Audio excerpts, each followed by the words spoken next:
Llegó la hora de conocer las informaciones más destacadas del continente americano. Acompáñennos a recorrer y analizar lo que nos une, nos preocupa y nos enorgullece como hispanoamericanos. Bienvenidos a Américas Noticias con Vladimir Kislinger.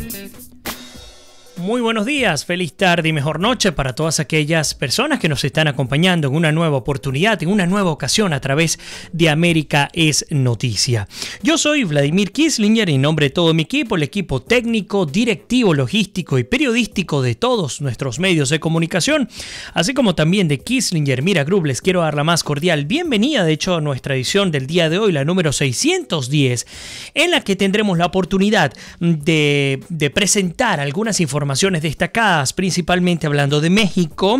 Tenemos también a Puerto Rico, Estados Unidos, El Salvador, Argentina, Honduras, Panamá y también Venezuela. Calientico, acá tenemos a mano el borrador de acuerdo que fue presentado en su oportunidad a inicios de diciembre del año pasado, que en teoría sería el acuerdo definitivo entre la oposición y el gobierno en Venezuela, cosa que no se logró firmar, que no se logró concretar, como ya sospechábamos que podría ocurrir, pero el día de hoy, en la segunda parte del programa, vamos a tener la oportunidad de sentarnos a analizar, ustedes y yo, los resultados y lo que significaría este acuerdo, pues que finalmente no ha podido llevarse a cabo, hablando específicamente de Venezuela. Las últimas 24 horas en Américas Noticias. Bien, y comenzamos entonces con este recorrido informativo. Les quiero dar las gracias a todas las personas que nos están acompañando a través de Américas Noticias, a través de nuestra señal en Facebook. Y comenzamos con México. ¿Por qué comenzamos con México? Bueno, porque es que este año sin duda alguna será un año clave desde el punto de vista electoral para varios de nuestros países en América Latina. Hablar específica o especialmente de dos en particular, de Colombia y de México, por la importancia en términos de desarrollo, de influencia en la región, pero también de ataque a los principales problemas que afectan a la región: el narcotráfico, el contrabando, los carteles, pues incluso el tema de la violencia, pues que se vive en ambos países, nos llama la atención y por supuesto nos lleva a reflexionar en torno a cómo se maneja el tema político, la cosa política en ambos países. Bueno, hoy vamos a hablar de México. Hemos hablado de Colombia, seguramente ya para la semana que viene, mientras se acerque más el proceso electoral colombiano, también estaremos desarrollando a profundidad este tema, pero pues el día de hoy tocamos brevemente el tema de México. Y es que en México, este 1 de julio del 2018 se va a llevar a cabo estas elecciones generales. No solamente se va a escoger al próximo presidente de México, sino además tendrá la oportunidad los mexicanos de escoger a 128 senadores y 500 diputados de la Cámara Baja. Dimes y diretes, una lucha en la cual participan, y digo lucha porque sin duda alguna ha sido una campaña, si se quiere, bien agresiva. Una campaña en la que están enfrentados 6 candidatos presidenciales, de los cuales particularmente 2 tienen posibilidad de alcanzar el triunfo electoral, y donde particularmente estos 6 candidatos hay uno que tradicionalmente ha sido asociado a la izquierda latinoamericana, ha sido asociado al movimiento chavista venezolano, no solamente a título personal, sino también a título de partido político, pero al día de hoy pues ha procurado desligarse, convertir de alguna manera su política como una política pragmática, dejando a un lado las ideologías para sumar y para poder llegar a la tan ansiada presidencia de México. Y estoy hablando, por supuesto, de Andrés Manuel López Obrador. López Obrador pues representa la triada de Morena, PES y PT, que son los partidos políticos que lo apoyan. Morena es su principal partido político. Incluso hablar de escándalos en los cuales las elecciones medias se habría afirmado que candidatos menores de Morena habían recibido, o habrían, mejor dicho, recibido dinero por parte de Caracas, por parte de la revolución chavista, de la revolución madurista, pues obviamente entendiendo la particular importancia que tiene desde el punto de vista estratégico México para el continente, pues todo parece indicar que, así como ha ocurrido en otros casos particulares, pues Venezuela podría haber enviado dinero a candidatos de Andrés López Obrador Obrador. Esta es parte de la mancha que tiene este principal candidato, y digo principal candidato porque está punteando las encuestas más de 10 puntos porcentuales sobre su principal rival, el José Antonio Meade, quien es representante de nada más y nada menos que del PRI, entre otros partidos, pero en particular hablar del PRI. También está Ricardo Anaya, representante del PAN, tiene también a la gente del PRD, por supuesto, partido importantísimo mexicano. Luego le sigue, la señora Zavala también, que es independiente, Jaime Rodríguez también, Armando Ríos, pero lo que les comentaba, 2 encuestas en México indicarían que López Obrador aventaja por al menos 10 puntos porcentuales a su principal contendor, que en este caso se trata de José Antonio Meade. Ahora, ¿cuál es la estrategia que ha aplicado López Obrador? Número 1, hay que recordar que López Obrador ha sido candidato, contando este proceso de contienda electoral, en 3 oportunidades para llegar a la presidencia de México: en el 2006, en el 2012, y esta que ha manifestado será la última vez en la que compita por Los Pinos, por la presidencia de México. La estrategia básicamente ha sido desligarse del tema ideológico, dejarlo a un lado, dejarlo solapado, para así comenzar a practicar de alguna manera un concepto mucho más pragmático, comenzar a incorporar personajes de distintos ámbitos del quehacer nacional, empresarios, sindicatos, partidos políticos, gente de derecha, gente de izquierda. Es decir, el fin último de López Obrador pues es llegar a la presidencia de México, y esto ha hecho que se distancie profundamente de sus 2 estrategias pasadas, hablando específicamente de su campaña electoral del 2006 y la del 2012, donde fue mucho más frontal, donde las ideas de izquierda marcaban, si se quiere, con mucha fuerza sus campañas. Ahora no, hemos visto cómo comienza a disfrazar, a disminuir su ideología de base para comenzar a trabajar con temas pragmáticos, estratégicos. Por supuesto que pretende consolidarse, lo está logrando. Estamos hablando de al menos 10 puntos porcentuales por encima de su principal contendor. No, como les comentaba, definitivamente no es el mismo candidato de hace 2 procesos electorales. Acogerá a todo aquel, así lo ha dicho, que quiera un cambio en México.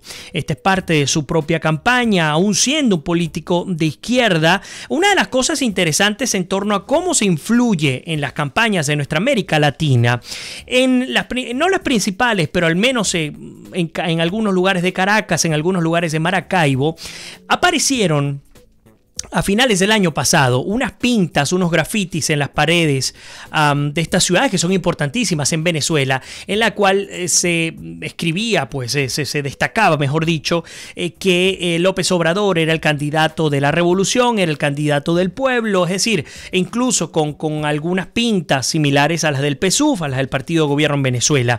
López Obrador ha dicho que él no tiene ninguna relación con Maduro, no lo ha conocido personalmente, con Chávez tampoco, así lo ha dicho, y que no tiene nada que ver con el tema de la revolución venezolana. Bien interesante, porque años atrás vimos cómo la presencia venezolana tendía a afectar las campañas. Fíjense lo que pasó con Ollanta Humala en Perú. En su primera ocasión estuvo bajo el paraguas Chávez, pierde de calle, y en la segunda vez que se lanza y cuando finalmente logra ganar, pues la estrategia fue justamente separarse de lo que significaba este paraguas de Hugo Chávez. Ahora bien, entonces vemos lo que ha considerado AMLO, como se le dice, esta campaña de desprestigio en los murales venezolanos. Algunos le dicen que es un encantador de serpientes, o al menos se ha acostumbrado a hacer en esta última campaña electoral.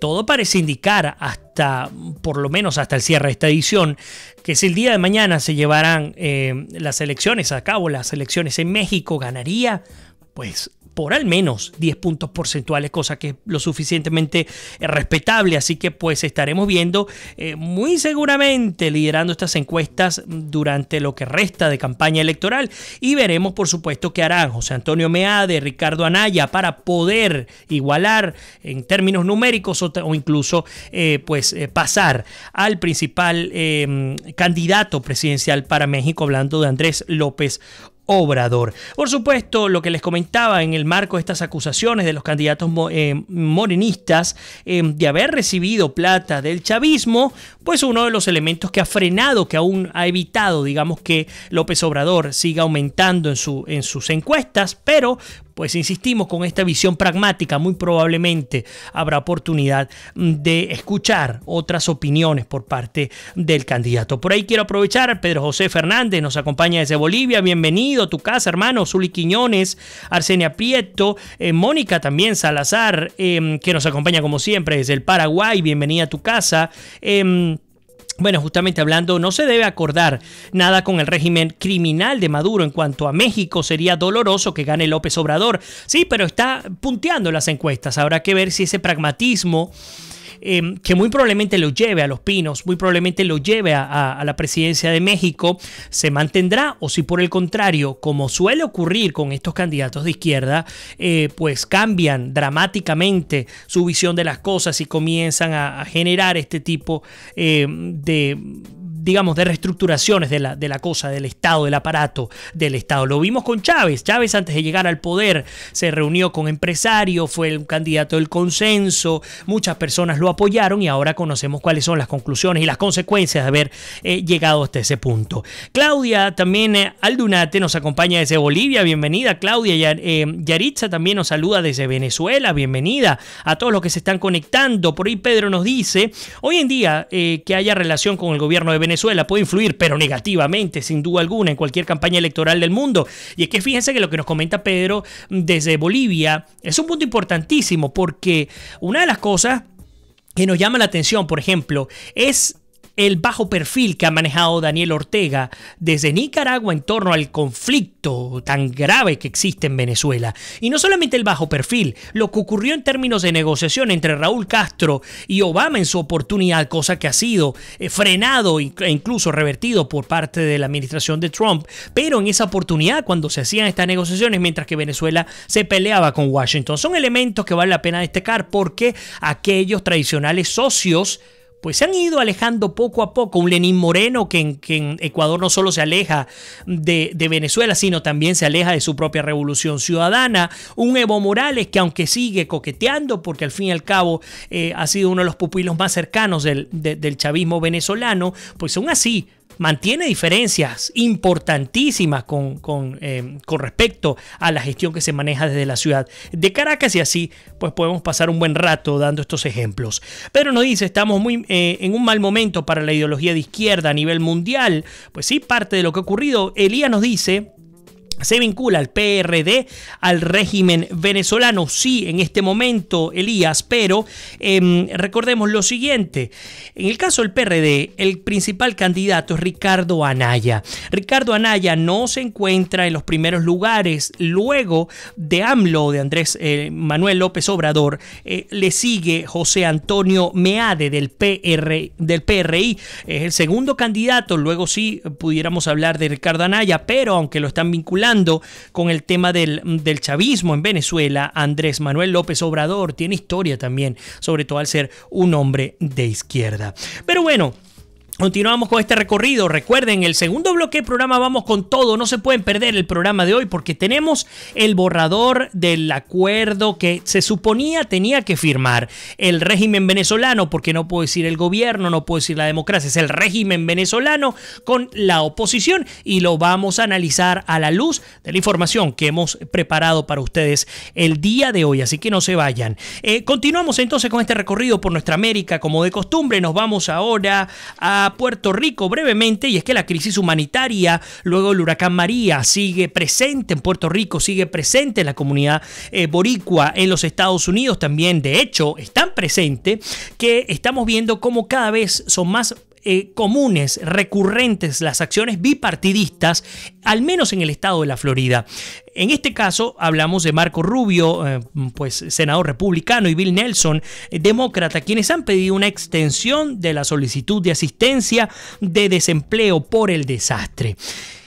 Además, todo esto sea en el marco de un estado de emergencia declarado por el gobernador de la Florida, Rick Scott, al recibir, escúchenlo bien, al menos 300,000 puertorriqueños en escasos 3 meses. Originalmente se pensaba que con el huracán María, que por cierto al cierre de esta edición aún hay poblaciones en Puerto Rico que no tienen servicio eléctrico, que no cuentan con agua potable, bueno, al cierre de la edición, lo que esperaban las autoridades era que hubiese una migración importantísima entre 100,000 y 150,000 puertorriqueños. Bueno, esto se ha prácticamente triplicado porque se está hablando de entre 300 y 350,000 puertorriqueños que han llegado a la Florida, especialmente a la Florida central. Para que tengamos una idea, en 3 meses ha salido el 10% de la población total de Puerto Rico. Hay más puertorriqueños afuera que adentro, obviamente no hablando solo por el huracán María, es decir, la inmigración natural puertorriqueña que tiene al menos 20 años en los Estados Unidos, bueno, llega a duplicar y hasta triplicar la cantidad total de boricuas que se encuentran en la isla. Bueno, a partir de estas proyecciones, el republicano, el gobernador de la Florida, Rick Scott, decretó este estado de emergencia para conseguir los recursos necesarios de manera expedita para atender a los puertorriqueños. Estamos hablando de cómo se ha visto afectada la Florida, sobre todo el centro de la Florida, en términos de asistencia educativa, en términos de refugio, en términos de seguridad ciudadana, en términos de asistencia alimentaria, de asistencia médica. Es decir, es un problema lo suficientemente complejo y nos podemos imaginar esa movilidad tan grande que llegaron solo 3 meses y lo que implica en términos de desafíos logísticos. Bueno, eso es lo que está afrontando hoy día Estados Unidos y Puerto Rico en términos de este impacto que hay.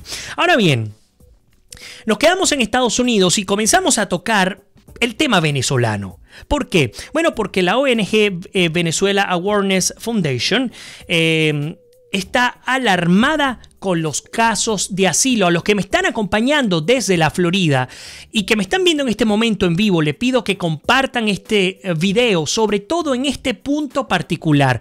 Muchos hermanos venezolanos que están muy pendientes y están optando a la solicitud de asilo para poder resguardarse en los Estados Unidos. Hay mucha duda, hay mucho temor, hay muchos elementos que vale la pena que destaquemos y los voy a tocar en este preciso instante. Si no nos da tiempo en el primer bloque, en el segundo vamos a arrancar con eso y luego nos vamos con el resto de las informaciones. El hecho es que del 2016 al 2017 se duplicaron los casos de asilos exclusivos de venezolanos. ¿Qué significa esto en términos numéricos? Bueno, en el 2016 hubo 14,738 casos de asilo, solo de venezolanos. Para el 2017, la cifra alarmante pero consona con la crítica situación del país, hubo 29,250 casos de asilo introducidos por familias venezolanas, porque no se trata de una persona, es todo el núcleo familiar y cada núcleo tiene un caso de asilo. ¿Qué ha dicho esta ONG? Insisto, Venezuela Awareness Foundation o VAF, para los que quieran consultar, vale la pena. Debemos tener sumo cuidado con introducir casos de asilo que no sean reales, que no sean fidedignos y mucho peor, que hayan sido gestionados por individuos que no sean abogados o que no estén habilitados legalmente para asistirlos en este tipo de casos legales, trámites legales que son sumamente serios. Poner la vida de la persona en manos de un tercero, que muchas veces para ahorrar X cantidad de dinero, que por supuesto es muy difícil conseguirla hoy día en Venezuela. Estamos hablando que aproximadamente un abogado o una oficina legal en los Estados Unidos puede cobrarte entre $4,500 y $6,000 por un asilo, mientras que hay un grupo de individuos que de pronto para conseguir mayor cantidad de personas sin escrúpulo, bueno, lo bajan a $1,500, a $1,000, a $800 y no les importa, no se preocupan por las traducciones, no les importa que los casos de entrada saben que van a ser negados y pues sencillamente lo que están haciendo es tomar esta bolsa de dinero, afectando a nuestros hermanos venezolanos. Entonces, ¿qué nos dice esta organización? Número 1, debemos siempre procurar asesorarnos con o por abogados colegiados y acreditados. Número 2, evitar las malas asesorías, porque la consecuencia clara es lo que se está viviendo hoy día. ¿Qué se vive hoy día? Bueno, nada más y nada menos que la negativa masiva de los asilos. Ustedes saben qué está ocurriendo. Número 1, con la modificación operativa en términos de la atención a los que están solicitando asilo, todo aquel que se baje de un avión, que llega a los Estados Unidos, se le está preguntando si quiere o no, o si necesita o no pedir protección humanitaria. Y pues una vez que uno es admitido a los Estados Unidos e introduce un caso de asilo, bueno, pues resulta que se le está entrevistando entre 1 y 2 semanas. Se le da la entrevista y pues si no tienen todo preparado, bien estructurado, bien establecido, la respuesta es un rotundo no. Estas negaciones masivas que ya se están viviendo en las principales ciudades de los Estados Unidos, y por supuesto la potencial deportación. Porque ¿qué ocurre? Una persona que le niegan un caso de asilo tiene 2 opciones: o se regresa a su país o sencillamente introduce un caso ante un juez de inmigración. Bueno, este juez tiene la oportunidad de revisar el caso y uno tiene además como derecho, que te lo da la legislación norteamericana, de apelar hasta en 3 ocasiones. ¿Qué ocurre esto? Bueno, cada apelación son $5,000. Es decir, no estamos hablando de un monto nada económico, y muchas veces el llegar a un juez de inmigración, el tener que pagar esta cantidad de dinero, ocurre por no tener los cuidados necesarios para hacer las cosas bien desde el principio. Así que a mis hermanos venezolanos que me están acompañando en este momento, prefiero dejar esto a un lado por un segundo y hablar del tema de los asilos. Por favor, tengan mucho cuidado. Tenemos que ser profundamente responsables al manejar nuestros casos legales en un país como Estados Unidos, donde la ley se respeta o se respeta. Muchas personas que puedan tener dudas, yo les he ofrecido y lo hago públicamente, pueden escribirme a través de mi Facebook en el caso de que necesiten algún tipo de apoyo, porque está ocurriendo, insisto, que hay mucho inescrupuloso en grandes ciudades, incluyendo Miami, que están tomando el dinero de nuestros hermanos venezolanos, y no solamente tomando el dinero, las consecuencias que hay desde el punto de vista familiar, desde el punto de vista humano, son gravísimas. Ayer tuve oportunidad de cenar con un buen amigo abogado y me comentaba incluso lo que está ocurriendo en términos de trata de seres humanos venezolanos, que los están utilizando, los están chantajeando, luego que les quitan todo, aprovechan la oportunidad para tenerlos en unos cuartos y alquilárselos en unos montos increíblemente impensables, y además hacerlos prácticamente esclavitud. Prácticamente trata de humanos. Así que hay que estar muy atentos a la hora de querer y de hecho denunciar este tipo de cosas. Aquellos que conozcan casos similares a los que estoy comentando, por favor, háganme llegar la información, porque no podemos permitir que a nuestros hermanos venezolanos, que ya bastante mal han pasado en el país, ahora salgan de Venezuela y lleguen a estos países para ser timados por latinoamericanos que, lamentándolo mucho, incluyendo venezolanos que están en distintas partes del país, lamentándolo mucho, están truncando la posibilidad cierta, real, tangible de poder permanecer legalmente, por ejemplo, en el caso de los Estados Unidos. Pero bueno, parte de lo que hemos venido retratando el día de hoy, me disculpan que me detuve en este punto, pero sin duda alguna consideré que teníamos que tocar este tema en algún momento. Les voy a pedir que nos vamos a ir a la pausa. No me dejen solo, no se vayan, porque al regreso vamos a tratar el tema venezolano. Tengo en mis manos lo que les había prometido, el acuerdo, el borrador que debería haber sido firmado en República Dominicana, no el que el gobierno dice que debió haber sido firmado, el verdadero borrador que estuvo en manos siempre de los cancilleres y de Danilo Medina, presidente de República Dominicana, el cual pues sencillamente no llegó a absolutamente nada. Así que no se me vayan, que ya regresamos con muchísimo más de América es Noticia, nuestra edición número 610.